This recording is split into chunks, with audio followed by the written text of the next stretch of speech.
Good evening, students. I think yesterday we have discussed classification of embedded systems. So I'll just brief you up. After classification, we shall see major application areas where our embedded systems are being used these days with few examples. However, examples can be given on their own. Before going to major application areas, I'll just revise with the classification of embedded systems. So embedded system classification I know so just brief agi revise marana, and I'll tell what are all the important things that you have to remember when it comes to classification.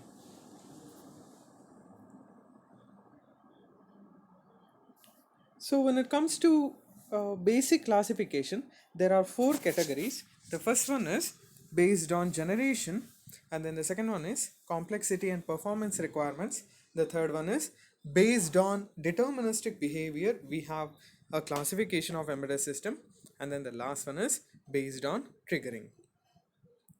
So when it comes to the first based on generation, we have classified our embedded system into four categories. The first one is first generation, second generation, third generation, and fourth generation. So we can just generally analyze that the first generation was being used only with respect to 8-bit controllers and processors, and when it comes to second generation, they focused on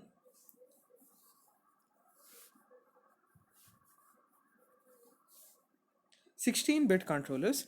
So these are all the basic things that we have to remember. The first generation, they focused with a basic 8-bit controllers and processors. When it comes to second generation, they focused or they started advancing these controllers into 16-bit controllers. So moving on, even we have a few examples. For the first generation, we had telephone keypad, we had stepper motor control for first generation, and for the second generation you have to remember data acquisition system. Data acquisition refers to data collection. Data acquisition means data collection, so just remember it as data collection. So that's the important thing that we have to remember when it comes to acquisition. So I think yesterday I said you regarding acquisition. So I gave you an example with billing system, so you can remember that, and then you can continue with the third generation. When it comes to third generation, they started advancing the controller into 32-bit controllers and processors. So here they started using dedicated ICs, which they call it as DSP. DSP means digital signal processor, and then application specific ICs. So we can just analyze these two processors or dedicated ICs for performing some specific tasks, such as you can realize DSP processor for communication, or a best example that can be given as a camera. So similarly, application specific IC can be any specific application that we can use to perform a desired task. So similarly, even we had also discussed few important things regarding uh, instruction pipelining in our earlier classes. So when it comes to pipelining, we have seen three stages: fetch, decode, and execute. In fetch, we are going to collect the information or collect the instruction. In decode stage, we are going to translate that instruction, and then in the last execute stage, we are going to uh, compute the result when it comes to pipelining. So this was used, or this was implemented in third generation. So some of the examples that can be given as Intel, Pentium, Motorola, and many so on, like NXP semiconductors likewise. So similarly, when it comes to fourth generation, completely well defined high performance uh, uh, multi-core processors flooded with all the functionality that were missing in the earlier generations. Multi-core processors are nothing but each and every core perform each and every task. So earlier single core used to perform all the operation, but here we have dedicated cores. You can just imagine, ನಾವು ಬೇಕಾದರೆ example ತೊಗೊಂಡು ಹೇಳೋದಾದರೆ, ಒಂದೇ ಪೈಪಲ್ಲಿ maximum ಎಷ್ಟು amount of ನೀರನ್ನು ನಾನು flow ಮಾಡ್ಬೋದು, ಹಾಗೆ use different number of pipes which are combine together. So it gives the maximum output ಅಂತ ಹೇಳ್ಬೋದು. ಒಂದು 10 ಪೈಪಲ್ಲಿ ಬರೋವಂಥ ನೀರು it is not equal to single pipe ಅಂತ ಹೇಳ್ಬೋದು. So that's the different thing. So when it comes to error rectification, identification, everything, multi-core processes are best among the system when it comes to single core systems. A best example can be given as smartphone, mobile, internet devices, so on. Similarly, when it comes to complexity and performance, we have seen small scale embedded system, medium scale, and then large scale. All these three categories, they basically analyze our system depending on our application. How they are going to tell you what should be the consideration of an embedded system regarding your application. ನಿಮ್ಮ application ಹೇಗಿದೆ, ಯಾವ ಥರ ಸಿಸ್ಟಮ್ನ ನೀವು consider ಮಾಡಬೇಕು ಅದನ್ನು ಹೇಳ್ತಾ ಹೋಗ್ತಾರೆ. So when it comes to small scale application, ಇಷ್ಟು ಮಾತ್ರ ನೆನ್ಪಿಟ್ಕೊಳ್ಳಿ, low performance small application, simple application. Medium scale ಅಂತ ಹೇಳಿದ್ರೆ slightly complex but not too much complex. So medium performance ಸಿಸ್ಟಮ್ಸ್ಗೆ ಮೀಡಿಯಮ್ ಸ್ಕೇಲ್ ಎಂಬೆಡೆಡ್ ಸಿಸ್ಟಮ್ನ ಪ್ರಿಫರ್ ಮಾಡಬೇಕು. when it comes to large scale embedded system, we can analyze and we can see very high end devices for more performance requirement applications ಅಂತ ಹೇಳ್ಬೋದು. RTOS ಅಂತ ಹೇಳ್ತಾರೆ. RTOS ಅಥವಾ large scale embedded system ಅಥವಾ high end performance ಅಂತ ಬಂದಾಗ always imagine an application basically design for ಏರ್ಕ್ರಾಫ್ಟಲ್ಲಿ ಇರೋವಂಥ ಒಂದು ಅಪ್ಲಿಕೇಶನ್ನ ಫೋಕಸ್ ಆಗಿ ಇಟ್ಕೊಂಡು ಅಥವಾ ಒಂದು ಎಕ್ಸಾಂಪಲ್ ಆಗಿ ಇಟ್ಕೊಂಡು ಈ ಆನ್ಸರ್ನ ಬರಿತಾ ಹೋದರೆ that will be more than enough. When it comes to behaviour, it's very simple concept. So application ಯಾವ ರೀತಿ ಬಿಹೇವ್ ಮಾಡುತ್ತೆ ನೋಡಿಕೊಂಡು whether it is deterministic or non deterministic ಅಂತ ಹೇಳಿ ಕ್ಲಾಸಿಫೈ ಮಾಡಿದ್ದಾರೆ. And then similarly whether an embedded system is event triggered, ಯಾವುದಾದ್ರು ಒಂದು application event triggering ಏನಾರು ಇದ್ದರೆ ಅದನ್ನು they are going to call it as or they are going to classify it under triggering ಅಂತ ಹೇಳ್ಬೋದು. So moving on medium scale, yes, yeah, moving on with the application areas of embedded system. However, ಮತ್ತೆ ನಾನು ನಿಮಗೆ ಹೇಳ್ತಾ ಇದ್ದೀನಿ, ನಾನು ಇಲ್ಲಿ represent ಮಾಡಿರೋವಂಥ examples ಆದಷ್ಟು ಸಾಧ್ಯ ಆದಷ್ಟು ನೆನ್ಪಿಟ್ಕೊಳ್ಳಿ. ಬಟ್ ಇದು ಬಿಟ್ಟು ಕೂಡ ನೀವೇನಾದ್ರು ಬರೀತೀರಾ ಅಂತ ಹೇಳಿದ್ರೆ yes, you can write it on your own. The first one is consumer electronics. Consumer electronic ಅಂತ ಹೇಳಿದ್ರೆ ಆ್ಯಸ್ ಅ ಕಸ್ಟಮರ್ ನಾನು ಯಾವ ರೀತಿ ಎಂಬೆಡೆಡ್ ಸಿಸ್ಟಮ್ನ ಕೊಂಡುಕೊಂಡು ಯೂಸ್ ಮಾಡ್ತೀನಿ ಅಂತ ಹೇಳ್ತಾ ಇದ್ದಾರೆ. ನೀವು ಇದಕ್ಕೆ ಯಾವುದನ್ನು ಬೇಕಾದರೂ ಬರೀಬೋದು. ಎನಿ ಪ್ರಾಸೆಸಿಂಗ್ ಡಿವೈಸ್, ಇವತ್ತಿನ ದಿನ ಸ್ಮಾರ್ಟ್ ಟಿ ವಿಸ್ ಎಲ್ಲ ಇದೆ, anything can be written. But ಇವರು ನಿಮ್ಮ ಸಿಲೆಬಸ್ಸಲ್ಲಿ they have given camcorders and cameras. Cameras ಎಲ್ರಿಗೂ ತುಂಬ ಚೆನ್ನಾಗಿ ಗೊತ್ತು. ಕ್ಯಾಮರಾದಲ್ಲಿ ಒಂದು ಮೈಕ್ರೋ ಚಿಪ್ಸೆಟ್ ಇರುತ್ತೆ, that is your embedded system basically. So it is consisting of all those controller, peripheral, input, sensor, everything. So when it comes to camcorder ಅಂತ ಬಂದಾಗ ನಾವು ಮದುವೆ ಮನೆಗಳಲ್ಲಿ ನೋಡಿರ್ಬೋದು, ಅಥವಾ ಬೇಸಿಕ್ ವಿಡಿಯೋ ಕ್ಯಾಪ್ಚರಿಂಗ್ ಡಿವೈಸ್, ಅದನ್ನು camcorder ಅಂತ ಹೇಳ್ತಾರೆ. ಸೊ ಇದು ತುಂಬ ಒಂದು 10 years ಬ್ಯಾಕ್ ಬರ್ತಾಯಿತ್ತು. ಇವತ್ತಿನ ದಿನ ಕ್ಯಾಮರಾ ವಿತ್ ವಿಡಿಯೋ ಎವ್ರಿಥಿಂಗ್ ಒಂದೇ ಡಿವೈಸಲ್ಲೇ ಬರ್ತಾ ಇದೆ. But we use to have a dedicated video recording devices which is called as camcorders. So the second one is household appliances. ಇವಾಗ ಮನೆಗಳಲ್ಲಿ ಯಾವ ರೀತಿ ಎಂಬೆಡೆಡ್ ಸಿಸ್ಟಮ್ನ ಬಳಸ್ತೀವಿ ಅಂತ ಹೇಳ್ತಾ ಇದ್ದಾರೆ. Yes, the first one is T V, the second one is DVD players, washing machine, fridge, microwave oven, ಇವುಗಳಲ್ಲಿ ನಾವು ಎಂಬೆಡೆಡ್ ಸಿಸ್ಟಮ್ನ ನೋಡ್ಬೋದು. ಇಫ್ ಇಟ್ ಈಸ್ ಆಟೋಮ್ಯಾಟಿಕ್ ಅಂತ ಹೇಳೋವಂಥ ಎಲ್ಲ ಡಿವೈಸಸ್ನು ಕೂಡ ನೀವು ಇವತ್ತಿನ ದಿನ ಮೆನ್ಷನ್ ಮಾಡ್ಬೋದು ಅಂತ ಹೇಳ್ತಾರೆ. Since we have even vessel cleaning machines, so ಅದು ಕೂಡ ಇದೆ. ಇವತ್ತು ಪಾತ್ರೆ ತೊಳೆಯೋ ಮಷಿನ್ಗಳು ಕೂಡ ಇದೆ, ಸೊ ಅದನ್ನು ಕೂಡ ಮೆನ್ಷನ್ ಮಾಡ್ಬೋದು. So similarly you are having home automation and security systems. Yes, ಮನೆಗಳಲ್ಲಿ ಯಾವ ರೀತಿ ಆಟೋಮೇಷನ್ ಇರೋವಂಥ ಡಿವೈಸಸ್ ಇದ್ದಾವೆ. So even you can write ACs, sprinklers ಬಂದು ಹೋಮ್ ಗಾರ್ಡನ್ಗಳಲ್ಲಿ ಹುಲ್ಲಾಗಿರ್ಬೋದು ಅಥವಾ ಬೇರೆ ಏನೇ ಗಾರ್ಡನಿಂಗ್ ಮೆಟೀರಿಯಲ್ ಏನೇ ಬೆಳೆದಿದ್ರು ಕೂಡ ಅದಕ್ಕೆ ನೀರನ್ನ ಸಿಂಪಡಿಸೋದಕ್ಕೆ they will make use of sprinklers. So ಹಾಗೆ ಇಂಟ್ರೂಡರ್ ಡಿಟೆಕ್ಷನ್ ಅಲಾರ್ಮ್ಸ್ ಅಂತ ಹೇಳ್ತಾರೆ. ಎಸ್, ಇವತ್ತಿನ ದಿನ ಸೆಕ್ಯೂರಿಟಿ ಪರ್ಪಸ್ಗೋಸ್ಕರ ಎಲ್ಲರ ಮನೆಗಳಲ್ಲೂ ಕೂಡ ಮೋಷನ್ ಡಿಟೆಕ್ಟರ್ಸ್ ಇರುತ್ತೆ. So that gives an input to one of our embedded ಸಿಸ್ಟಮ್ಗೆ ಇನ್ಪುಟ್ ಕೊಡ್ತಿದ್ದ ಹಾಗೆಯೇ alarm it will go on. ಅದು ಬಜರ್ ಅಥವಾ ಸೈರನ್ ಏನೋ ಒಂದು ಆನ್ ಆಗುತ್ತೆ, so that indicating that someone is entering into your home. Intruder ಅಂತ ಹೇಳೋದು ಇಷ್ಟೇ ರೀಸನಿಗೆ, ಹೂ ಇಸ್ ನಾಟ್ ಅಲೋಡ್. ಯಾರನ್ನು ನಾವು ಕರೆಯೋದಿಲ್ಲ, ನಾವೇ ಕರೆದ್ರೆ ಅದು ಅವರನ್ನು ಗೆಸ್ಟ್ ಅಂತ ಕರಿತೀವಿ. ನಾವು ಕರೀದಲ್ಲೇ ಯಾರಾದರೂ ಬಂದರೆ ಅವ್ರನ್ನ ಇಂಟ್ರೂಡರ್ಸ್ ಅಂತ ಕರೀತಾರೆ. ಸೊ ಅದಕ್ಕೆ ಅದನ್ನು ಇಂಟ್ರೂಡರ್ ಡಿಟೆಕ್ಷನ್ ಅಲಾರ್ಮ್ ಅಂತ ಹೇಳ್ತಾರೆ. ಸೊ ಸಿಮಿಲರ್ಲಿ ಫೈಲ್ ಅಲಾರ್ಮ್ಸ್ ಕೂಡ ನೋಡ್ಬೋದು. ನಾವು ಕಂಪ್ನಿಗಳಲ್ಲೆಲ್ಲ ನೋಡಿರ್ತೀವಿ, ಫೈರ್ ಏನಾರು ಅಥವಾ ಶಾರ್ಟ್ ಸರ್ಕ್ಯೂಟ್ ಏನಾರು ಆಗಿ ಫೈರ್ ಏನಾರು ಹತ್ಕೊಳ್ಳೋ ಥರ ಏನಾರು ಇದ್ದಂಥ ಕಂಡೀಷನಲ್ಲಿ ಒಂದು ಎಂಬೆಡೆಡ್ ಸಿಸ್ಟಮ್ ಇರುತ್ತೆ. It will sense that smoke ಆಗಿರ್ಬೋದು ಅಥವಾ ರೈಸ್ ಇನ್ ಟೆಂಪ್ರೇಚರ್ ಆಗಿರ್ಬೋದು. ಒಂದು ಥರ್ಮಿಸ್ಟರ್ ಇರುತ್ತೆ that will give input to the embedded system. So embedded system ಕಂಪ್ನಿಗಳಲ್ಲಿ ಏನು ಮಾಡಿರ್ತಾರೆ, ಒಂದು ಸ್ವಲ್ಪ ಗ್ಯಾಪ್ ಕೊಟ್ಟು ವಾಟರ್ ಸ್ಪ್ರಿಂಕ್ಲರ್ಸ್ನ ಹಾಕಿರ್ತಾರೆ. So it will open that water sprinkler, ನೀರೆಲ್ಲ ಕೂಡ ಸ್ಪ್ರೇ ಆಗುತ್ತೆ. ಲೈಕ್ ವೈಸ್ ಈ ಥರ ಎಂಬೆಡೆಡ್ ಸಿಸ್ಟಮ್ಸ್ನ ನಾವು ಹೋಮ್ ಆಟೋಮೇಷನ್ ಆ್ಯಂಡ್ ಸೆಕ್ಯೂರಿಟಿ ಸಿಸ್ಟಮ್ಸ್ಗಳಲ್ಲಿ ನೋಡ್ಬೋದು. So the fourth one is we have automotive industry. Automotive industry ಅಂತ ಬಂದಾಗ there are numerous technologies that is being utilized in automation industries these days. The first one is anti-lock braking system. So this is a advanced version of braking system. So which ತುಂಬ ಬ್ರೀಫಾಗಿ ಹೇಳಬೇಕು ನಾನು ಅಂತ ಹೇಳಿದ್ರೆ, ನಾನು already arm controller ಆಗಿರ್ಬೋದು ಅಥವಾ ಬೇರೆ ಬೇರೆ ಸಬ್ಜೆಕ್ಟ್ಗಳಲ್ಲೆಲ್ಲ ಓದಿರ್ತೀರ. So anti lock braking system basically what we can say, it is going to minimise the skidding that happens for a driver or rider.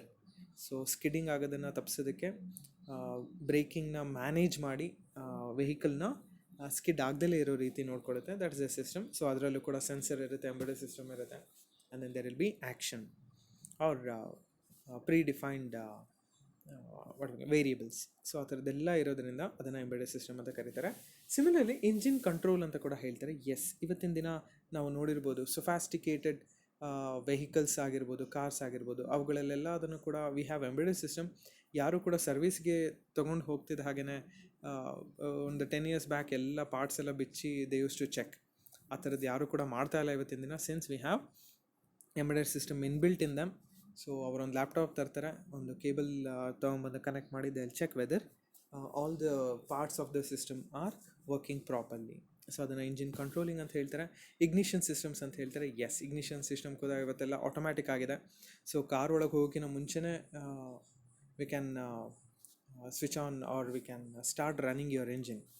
So ಹಾಗೆ ಆಟೋಮ್ಯಾಟಿಕ್ ನ್ಯಾವಿಗೇಷನ್ ಸಿಸ್ಟಮ್ ಅಂತ ಹೇಳ್ತಾರೆ. ಎಸ್, GPS ಎಲ್ಲ ಕೇಳಿರ್ಬೋದು. ಸೊ ನಮ್ಮ ಇಂಡಿಯಾದಲ್ಲಿ ಇವಾಗ GPS ಯೂಸ್ ಮಾಡ್ತಿದ್ದೀವಿ, but in other countries they are also using ADGPS. They also make use of altitude height of the satellite from the earth also. So that for an accuracy ಅಂತ ಹೇಳ್ಬೋದು.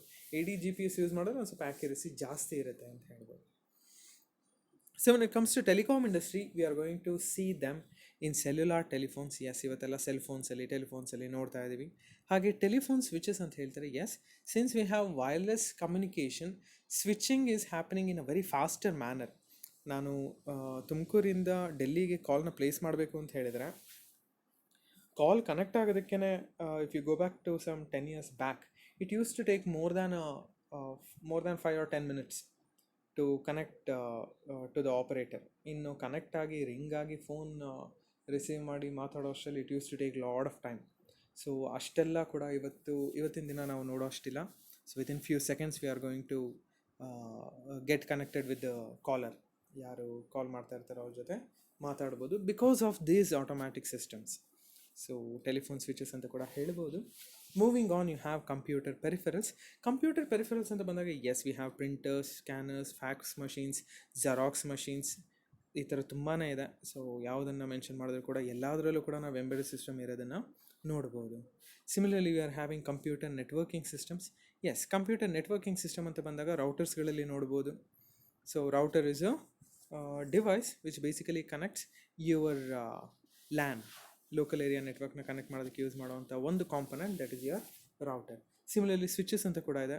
Switches, bridges ಅಂತೆಲ್ಲ ಇದೆ, ನೀವು ಓದಿರ್ಬೋದು DCNಲ್ಲಿ. So all those systems they make use of embedded system for communication. So similarly hubs ಅಂತಿದೆ, ಹಾಗೆ firewalls ಅಂತ ಇದೆ.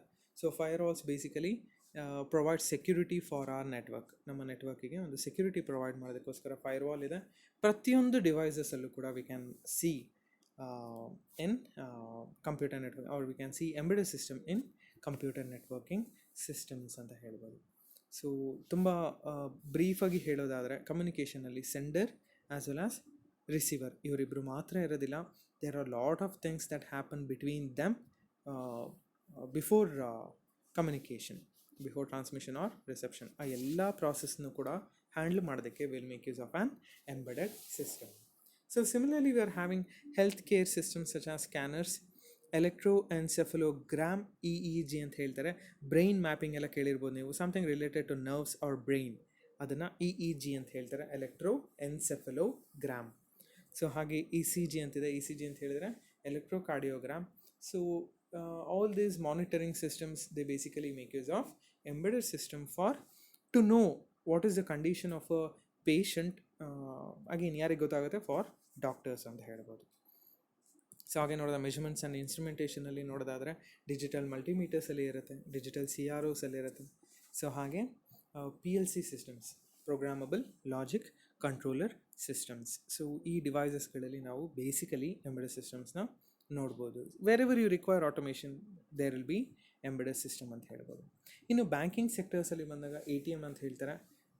ATM ಅಂತ ಹೇಳಿದರೆ ಆಟೋಮ್ಯಾಟಿಕ್ ಟೆಲ್ಲರ್ ಮಷಿನ್. ಅದು ತುಂಬ ಜನ ಎನಿ ಟೈಮ್ ಮನಿ ಅಂತೆಲ್ಲ ಹೇಳ್ತಾರೆ. That's not right ಅಕ್ರಾನಿಮ್.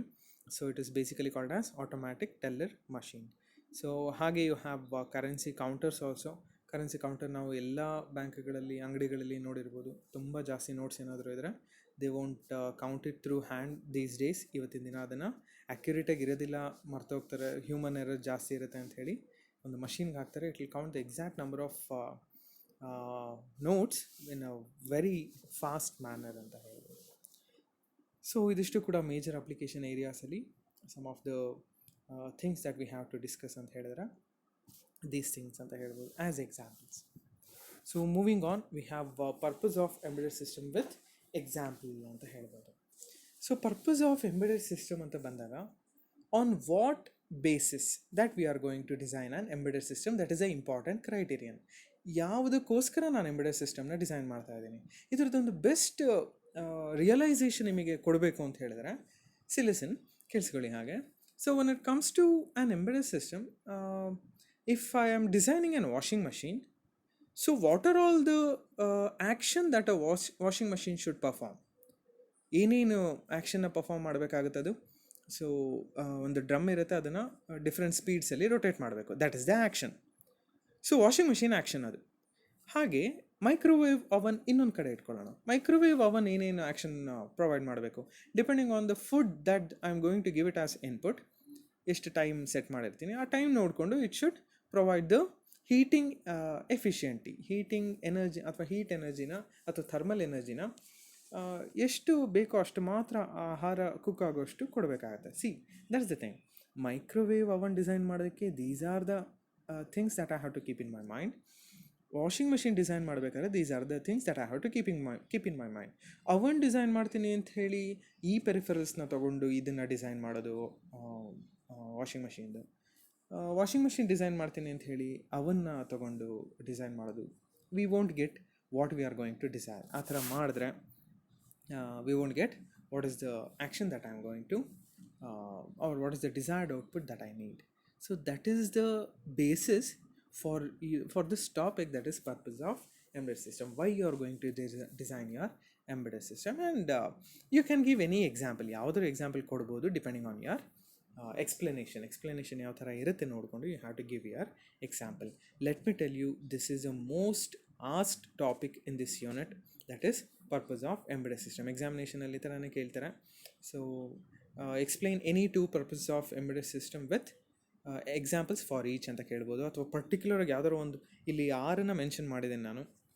The first one is data collection or storage or representation ಅಂತ ಹೇಳ್ತಾರೆ. The second one is data communication. The third one is data processing or signal processing ಅಂತ ಕೂಡ ಕರೀಬೋದು. The fourth one is monitoring, and then the fifth one is control, and then the sixth one is application specific user interface.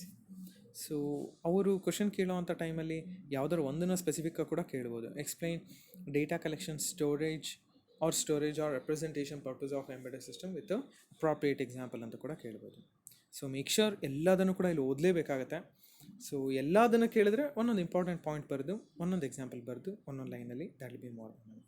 Follow my notes, that will be more than. So when it comes to the first one, data collection or storage or representation.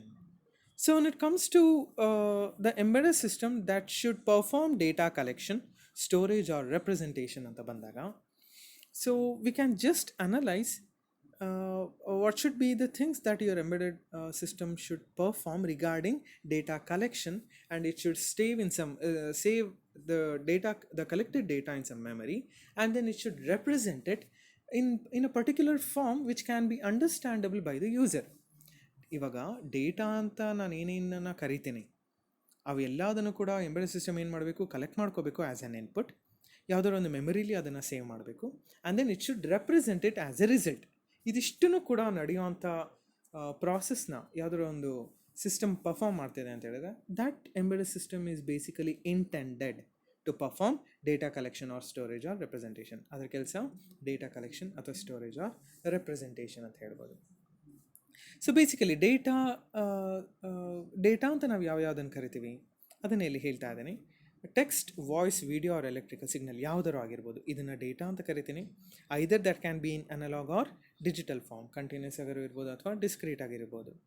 So ಇದನ್ನು input ಆಗಿ ನಾನು I am going to consider it. In case ಏನಾದರೂ analog ಫಾರ್ಮಲ್ಲಿದ್ದರೆ let me tell you, analog to digital converter ಬೇಕೇ ಬೇಕಾಗುತ್ತೆ. Since our embedded system cannot handle or process any analog ಫಾರ್ಮಲ್ಲಿ ಯಾವುದನ್ನು ಕೂಡ ತಗೊಂಡು ಪರ್ಫಾರ್ಮ್ ಮಾಡೋದಕ್ಕಾಗೋದಿಲ್ಲ. ಸೊ ಅದಕ್ಕೋಸ್ಕರ I have to have a analog to digital converter. In case ಏನಾದ್ರು ಡಿಜಿಟಲಲ್ಲೇ ಇನ್ಪುಟ್ ಇದ್ದರೆ ದಟ್ಸ್ ಮೋರ್ ದ್ಯಾನ್ ಎನಫ್. ಅವಾಗ ಎ ಡಿ ಸಿ ಬೇಡ ಅಂತ ಹೇಳ್ಬೋದು. So when it comes to such embedded system, ಇವಾಗ ಕಲೆಕ್ಟ್ ಆಗಿರೋವಂಥ ಡೇಟಾನ ಸ್ಟೋರೇಜ್ ಪರ್ಪಸ್ನ ಹೇಳ್ತಾ ಇದ್ದೀನಿ ಅಂತ ಹೇಳಿದ್ರೆ that I have to save that data in some memory.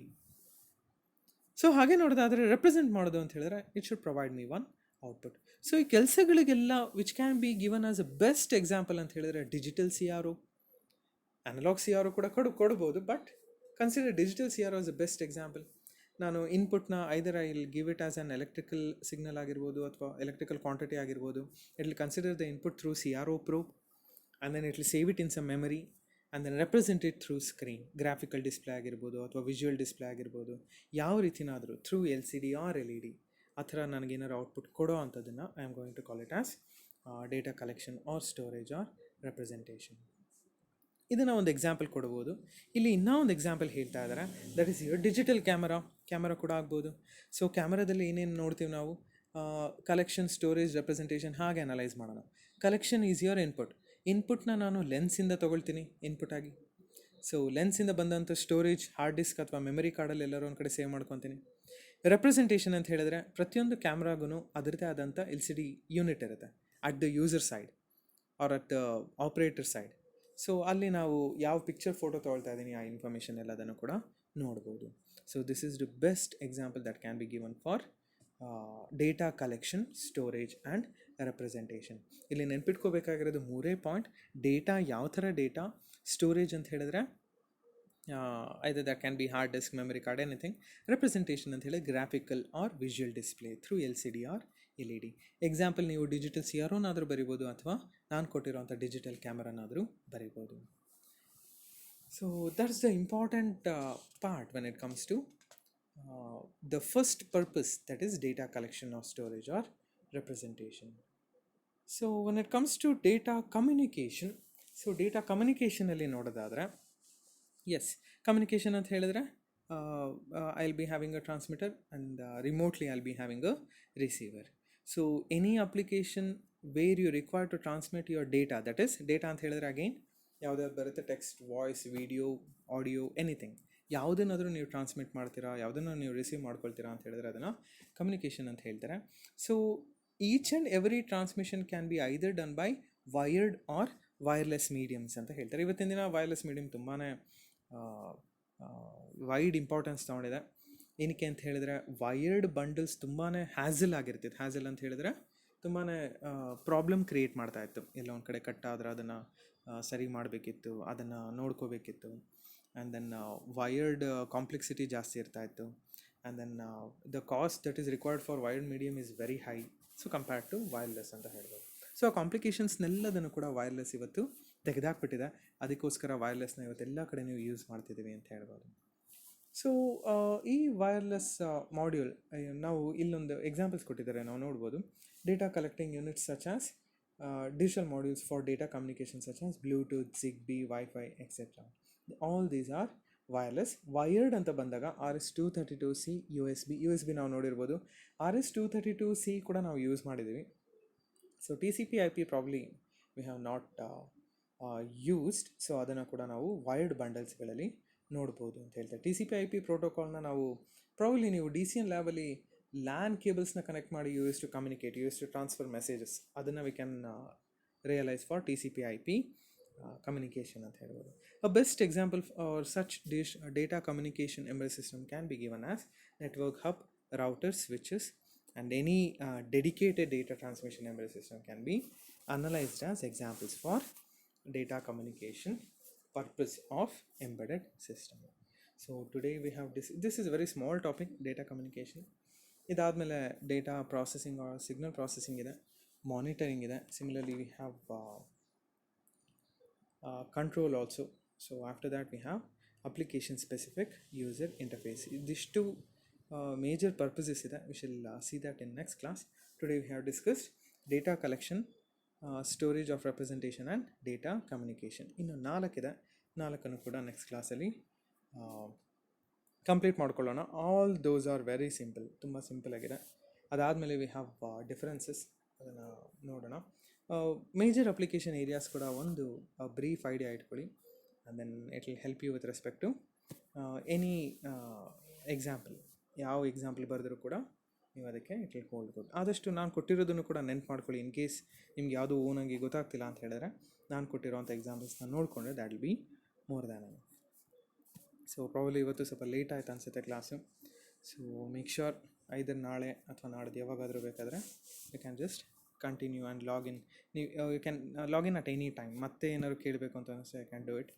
If you have any doubts, ಮತ್ತೆ ಕ್ಲಿಯರ್ ಮಾಡಿ ಹೇಳ್ತಾ ಇದ್ದೀನಿ. ಡೌಟ್ ಏನಾದ್ರು ಇತ್ತು ಅಂತ ಹೇಳಿದ್ರೆ leave those questions in the comment box in my YouTube channel itself, ಅಥವಾ ಪರ್ಸ್ನಲಾಗಿ ನನಗೆ ಪಿಂಗ್ ಮಾಡಿದ್ರು ಕೂಡ I will just give you the right explanation. However ಕೆಲವೊಬ್ಬರು ಸ್ಟೂಡೆಂಟ್ಸ್ ನನಗೆ ಈ ಡೌಟ್ ಕೂಡ ಕೇಳ್ತಾ ಇದ್ದಾರೆ, ಸರ್ ಇವಾಗ ನೀವು ಯೂಟ್ಯೂಬ್ ವೀಡಿಯೋಸ್ ನೋಡಿಕೊಂಡು ನಾವು ನೋಟ್ಸ್ ಮಾಡಬೇಕಾ ಅಂತ ಕೇಳ್ತಾ ಇದ್ದಾರೆ. ಕಂಪಲ್ಸರಿಲಿ ಒಂದು ನೋಟ್ಸ್ ನೀವು ಎಂಬೆಡೆಡ್ ಸಿಸ್ಟಮ್ಗೋಸ್ಕರ ಇಡಲೇಬೇಕಾಗತ್ತೆ. ಆ ನೋಟ್ಸ್ನ ನಾನು PDF ಫಾರ್ಮಲ್ಲಿ, ಈ ಒಂದು ಸ್ಲೈಡ್ಸ್ ಥರ ಇರೋದಿಲ್ಲ, ಬಟ್ ಮೆಟೀರಿಯಲ್ ಇರುತ್ತೆ. ಬಟ್ ಆ ನೋಟ್ಸ್ನ ನಾನು ಹೇಗೆ ಕೊಟ್ಟಿರ್ತೀನಿ ಅದನ್ನೇ ಫಾಲೋ ಮಾಡಿ.